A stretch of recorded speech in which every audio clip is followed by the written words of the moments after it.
Cleveland Browns began organized team activities in pursuit of getting their roster eventually come late August, early September to 53 today in Berea. We will certainly have some thoughts about it. Browns 3D on the OBR begins now.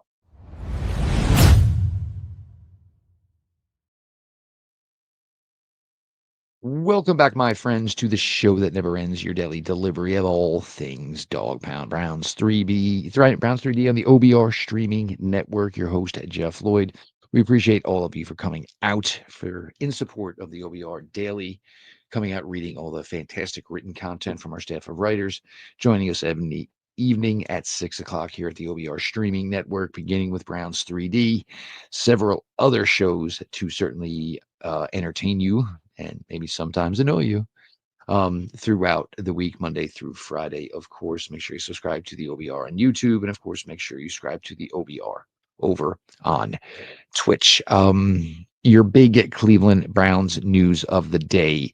Number 5 overall pick, Mason Graham, has agreed to his rookie contract with the Cleveland Browns. 4 years, $40,874,191 guaranteed. Mason Graham collects a $26 million signing bonus to begin his career, was on the field today participating in his first organized team activity, as well as many other Browns rookies, undrafted free agents, getting on the field and, joining the veterans. And, basically as the pursuit of 2025 has begun in Berea for your Cleveland Browns. Contrary to popular belief, there was no media in attention today. So, whatever you're seeing and have seen maybe on social media today, perhaps I would suggest for you to take that with a grain of salt, of course. The Browns were, kind enough to release, I wouldn't call it video. I'd call it some, singular video footage of, some certain aspects of today. Kenny Pickett, Flacco, of course, a little look at Shador, of course, a little look at Dylan Gabriel. Some individual drills from Mason Graham and, of course, from Quinshon Judkins as well. Grant Delpit, of course. And this is kind of, the beginning of, where it should maybe pick up a little bit more steam tomorrow. There is no contact. You can simulate 7-on-7, 9-on-7, 11-11, but there is no contact at this point, of course. Browns will hold, more workouts like this, and I think they conduct their final workouts. I want to say it's final round of OTAs, and I want to say maybe 19th through the 22nd of June. Then you usually get that last month off before everybody starts rolling back into town for training camp, of course. As we spent a lot of time talking about it yesterday, I mean, a ton of this is certainly going to be related about, the quarterback battle, 2 veterans, 2 rookies, what path this team ultimately ends up going down as far as, who's going to be the guy. And I think there's a good chance there's going to be several guys. As I said yesterday, I think whoever is your week 1 starting quarterback, if it's one of the veterans, it's not going to be a question of maybe winning the starting job. It's going to be more of a question of how long are they actually going to hold the starting job. Again, the Browns are in a difficult situation here with having 2 rookie quarterbacks on the roster. And maybe it's not a difficult situation for the Browns as much as it is going to be for either Joe Flacco or Kenny Pickett. Um, Browns are going to want to get a read on the kids. They're going to want to, have some idea where they think Shador or Dylan Gabriel are at as to what they think they can do in the NFL when they have these 2 first-round picks sitting in their pocket for 2026 in what should be a much deeper, high-end, top-end, hopefully, quarterback class next year in April. So again, and you see Pickett out there with the 2 gloves, and that's Kenny Pickett. He wears gloves.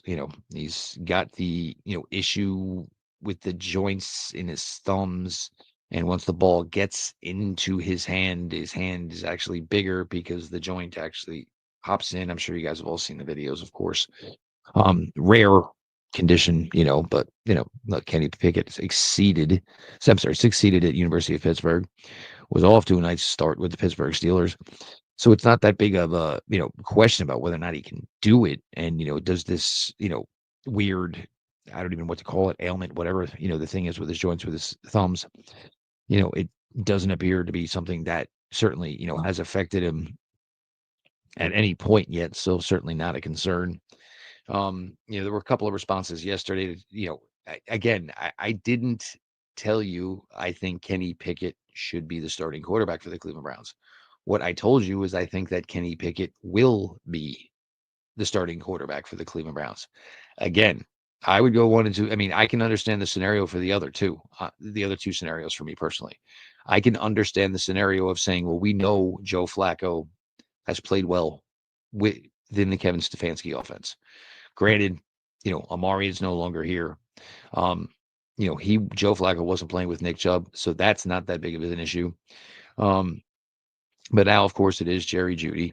It is, Deontay Johnson. It is Cedric Tillman. There was a small relationship between Joe Flacco and Cedric Tillman. Not necessarily a good relationship between Joe Flacco and Cedric Tillman as far as success on the field. But Cedric was in a really tough spot as a rookie trying to battle each and every day, and basically every time he turning around, there was yet another new quarterback one for Cleveland in 2023. Certainly wasn't you always talk about trying to put your rookies and your young players in an ideal situation to succeed. That certainly by no means whatsoever was an ideal situation to succeed with the amount of quarterbacks that were playing for the Cleveland Browns in 2023. Things, I'm hopefully looking to, hear about tomorrow certainly would be, the offensive line and the state of its health, as far as DeJuan Jones. And I do believe the path, for the Browns is, can DeJuan Jones, lock down left tackle. And the circumstances are certainly going to be different when you look at a DeJuan Jones as opposed to, who had been the primary left tackle for the Cleveland Browns the previous 5 seasons before. You know, if Jones can play even at a better level and more importantly, a more consistent level than Jedrick Wills, for now, that's good enough. You paid Jedrick Wills top 10, number 10 overall money. And, the best of Jedrick Wills was probably, his rookie year. Second year, there were some signs, and then, all of a sudden things just really started to change.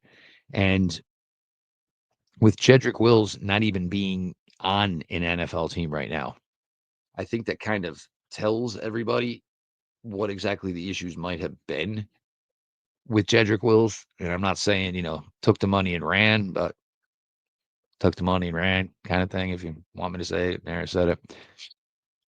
But if you can get DeJuan Jones out there and to just even play serviceable, adequate, middle of the road, it's a whole different ball game when you are not necessarily paying top end money. So if he can, first of all, I don't see how he cannot be better than Jedrick Wills had been the last couple of years. Jedrick Wills just was terrible. It really was. And, I hate to ever question an athlete's will, but there were just times where, we all seen it. It was hard to ignore it, but you literally see a guy standing still on a football field, which for anybody who's ever played the game, you were taught basically from the first time you step onto the field, the first time you play with equipment on, whatever you do, don't ever be just standing still on a football field. You're going to get smoked. But, again, as we talk about with DeJuan all the time, with DeJuan, the issue is, how adequate can he be in pass pro? Because we've seen very, very good pass protection from DeJuan Jones. If he can continue that at, a consistent level, The Browns will be more than okay with DeJuan Jones being their left tackle, for all of 2025, maybe even 2026. They don't have to pay a high-end contract. They don't have to pay a high-end salary. The issue will always be in regards to DeJuan Jones will be his run blocking ability. And it's not necessarily a knock when you are that massive of a human being. It is difficult at times to, get yourself, shorter, more squattier, be able to, get out in front of linebackers running at full speed. And keep in mind, today's linebackers in the NFL are a lot, little more built for speed as opposed to power, so to speak. But, certainly this is the huge opportunity, for DeJuan. As a rookie, was getting play a lot on the right side. He too ended up getting injured his rookie year when he was playing for the injured Jack Conklin. But what we saw of DeJuan Jones in 2023 was, had everybody certainly, having, high expectations for the career of DeJuan Jones here with the Cleveland Browns. Of course, he always gets, the extra push. Browns fans love their Buckeyes. It's just the way it goes and totally understandable. So that is for me, one of the bigger things is where is that DeJuan Jones at health wise? Is he available to go? B, if we can get, I don't need a number. I don't need to know what he weighs. I just need to know, that I hear that the coaches, are comfortable with the weight that DeJuan Jones is currently carrying. It has been reported from here on Insider Central. So if you don't have it, you certainly might want to check out it on the OBR that, the Browns are satisfied with where DeJuan Jones's weight is. And there is a number in that piece. So if you want to check out Browns Insider Central, LBR Insider Central, you certainly could check that out and have what, our guys here at the OBR are being told as to where, DeJuan is as far as, his offseason weight, which certainly was an issue last year. It seems that it is currently not an issue at this point this year, which certainly, for a guy who, has had some lower body injuries, that's a really good thing because, he kind of needs to be his own best friend here. Because if, the lower body injuries, the lower leg injuries are the ones that are keeping him off the field, the best thing he can do for himself to try to remain on the field, obviously, is try to get that weight down to a workable number. It's tough to do when you're 6'9" and change, of course, right?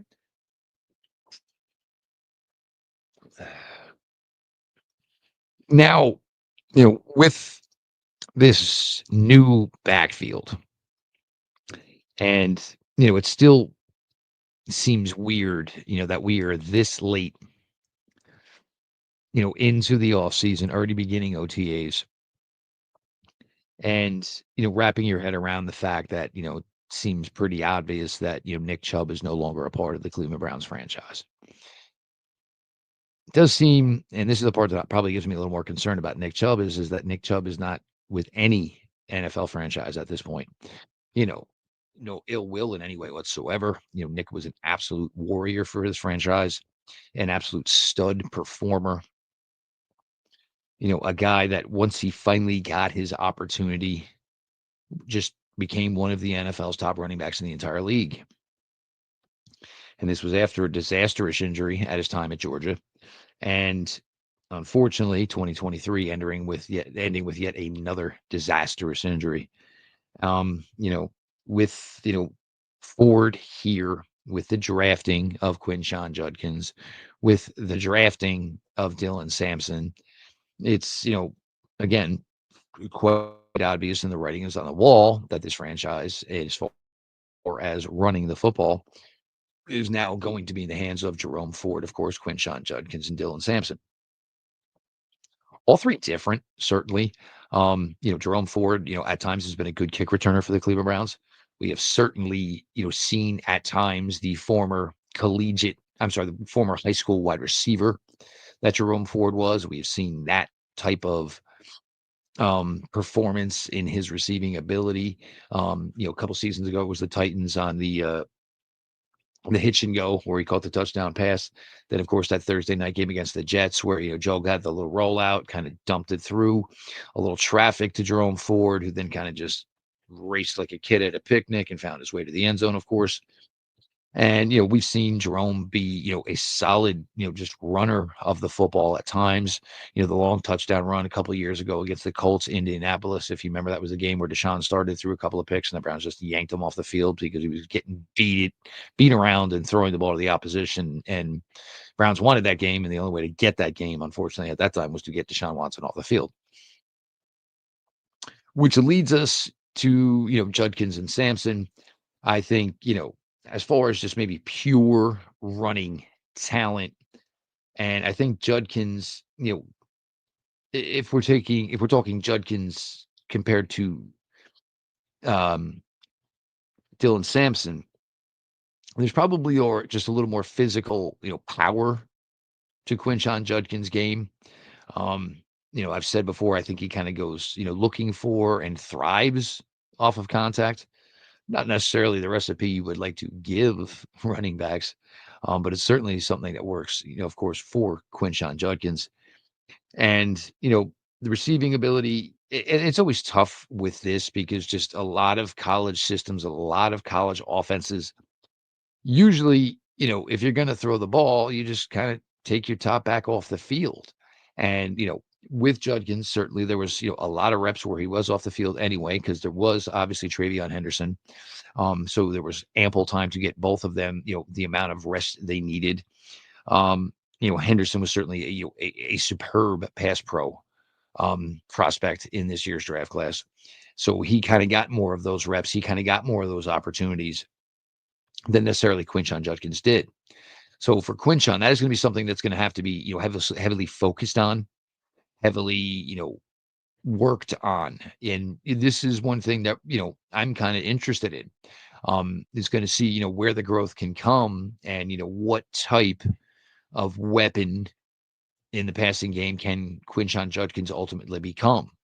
You know, if he shows that he can do it, the Browns will certainly, give him the opportunity to. If he doesn't, you have Jerome.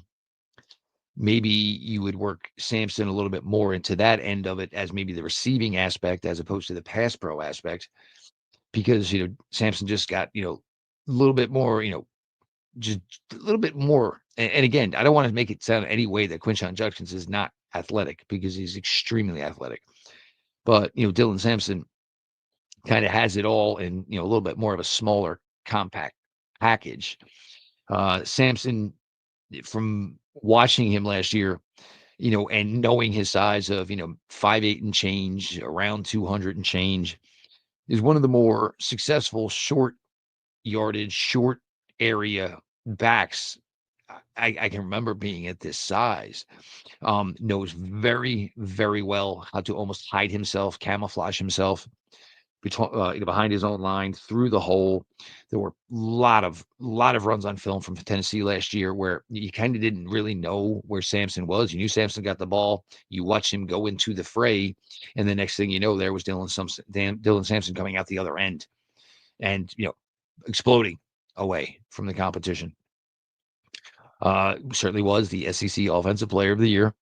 So, I mean, yeah, I was one that was a huge, huge proponent of the Browns going to running backs in this 2025 NFL draft.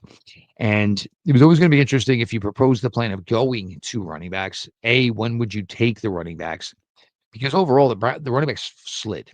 The running backs probably went later than most people thought they would have.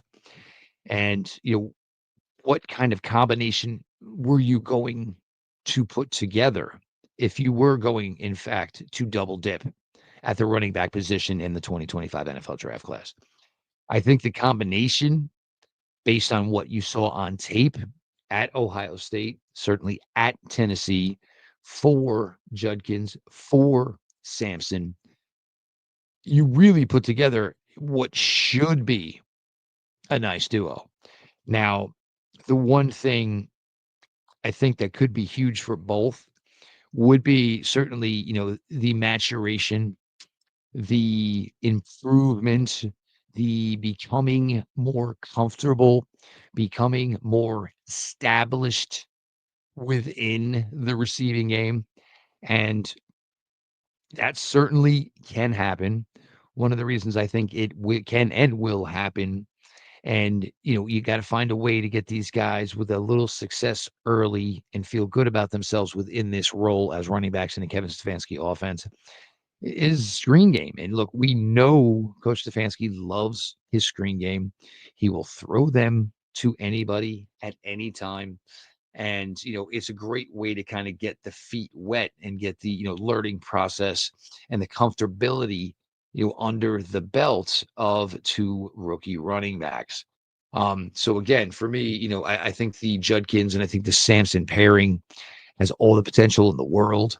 And this is always what an analytic running back room would look like. You know, it was different. They got here. They had Nick Chubb. Nick Chubb not only was one of their best players, Nick Chubb was also one of their team leaders, was one of also the best personalities in the community, was one of the best personalities in the clubhouse. So giving a contract extension to a running back, again, does not fit necessarily under the analytic lens. But with analytics, there always has to be something that basically breaks the math, something that breaks the analytics. And everything that Nick Chubb was on the field, everything that Nick Chubb was in the clubhouse, everything Nick Chubb was to the franchise, everything Nick Chubb was to the community, made it an absolute no-brainer that he was somebody you were going to give a contract extension to. But now, the way the running back room is, and you have a day two selection, you have essentially what's going to be two day three selections. Of course, Jerome Ford and now Dylan Sampson. Neither one of the three making legit money. I mean, we all know Jerome Ford was actually pushed to a $3.4 million salary due to his performance and his play. And that was still a number. The Cleveland Browns went to Jerome Ford and had that number navigated downwards.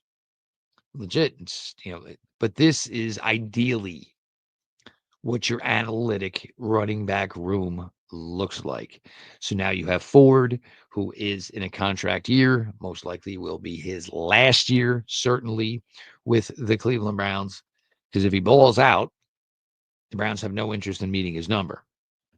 If he doesn't do much or just plays moderately or average, the Browns will just go ahead and take another running back on day three next year. This is, again, now we are now seeing what an analytic thought running back room looks like. But when you're just talking about the overall names and the game all of these guys have, this is a really, really interesting running back room. And I really think the Browns are going to run the ball more than they did last year. And, some of it, you were losing. Some of it was why beat up the offensive linemen, who were already hurting, trying to have them, just maul down on guys. But I think ideally, the Browns are going to try to get that number closer to each other as far as run versus pass here in 2025. Again, did not really get to see much, and we'll see, what the Cleveland Browns allow the media to give us tomorrow, or what the Browns may just, in fact, give us themselves as they give us, some tastes here today, from OTAs. You got to see, Harold Fannin with the reception from Shador Sanders. Certainly got to see a little Dylan Gabriel. Got to see Joe Flacco to Jamari Thrash. Kenny Pickett to Jerry Jeudy. But certainly all, I think for all of us, the thirst is kind of getting there as far as, hey, let's get these OTAs, let's get these training camps done, make sure everybody's healthy. Let's go all on out, have a hell of a summer 2025, and let's get back here, honestly see where this football team can be, come the beginning of September when they're, ready to begin the regular season with a brutal 4-game stretch to start it all off, and beginning it all off at home against, the Cincinnati Bengals.